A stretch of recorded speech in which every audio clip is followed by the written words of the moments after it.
రాష్ట్ర ప్రభుత్వం వరద నివారణ చర్యలు తీసుకోవడంలో పూర్తిగా విఫలమైపోయింది.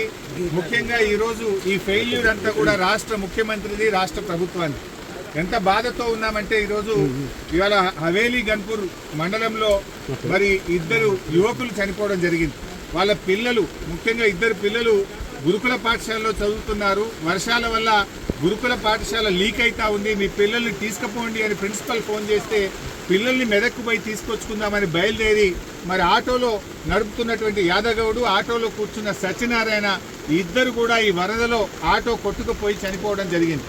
ఆ ఇద్దరు దాదాపు కొన్ని గంటల పాటు కరెంటు పోల్ పట్టుకొని ప్రభుత్వం నుంచి ఏదైనా సహాయం అందుతుందా, హెలికాప్టర్ వస్తుందా, ఎన్డీఆర్ఎఫ్ బృందాలు వస్తాయని 4-5 గంటలు ఎదురు చూశారు.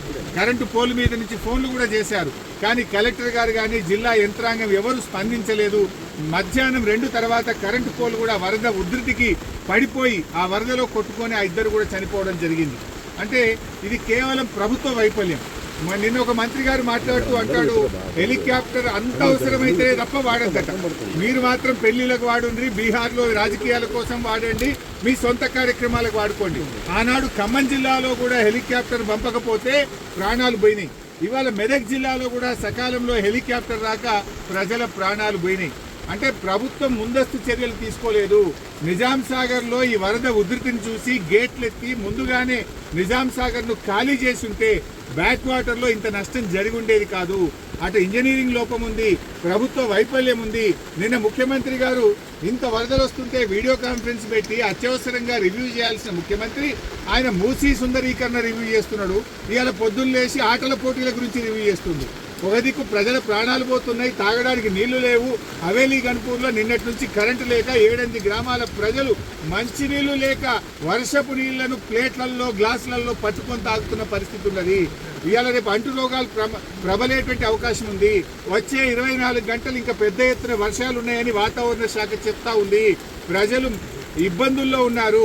ప్రభుత్వం ఇప్పటికైనా మేల్కొని అత్యవసర చర్యలు చేపట్టి ప్రజలను కాపాడుకోవాలి.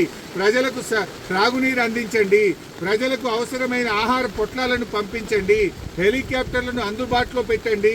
ఎందుకంటే బాగా తడిచి ఉన్నది, ఇప్పటికే నీటి ప్రవాహం ఉంది.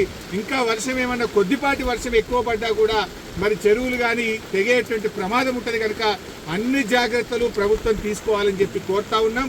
ఏదైతే పంట నష్టం జరిగిందో ఒక్కొక్క రైతుకు ఎకరానికి 25,000 రూపాయల సహాయం అందించాలని కోరుతున్నాం.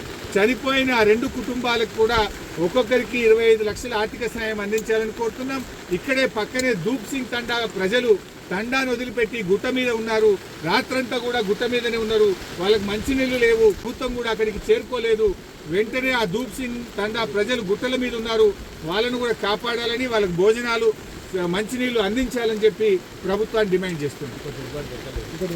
సో ఈరోజు నిన్న ఇద్దరు ఆ వరదలో కొట్టుకుపోయారు. అందులో బెస్త సత్యనారాయణ డెడ్ బాడీ ఇప్పటి వరకు దొరికింది.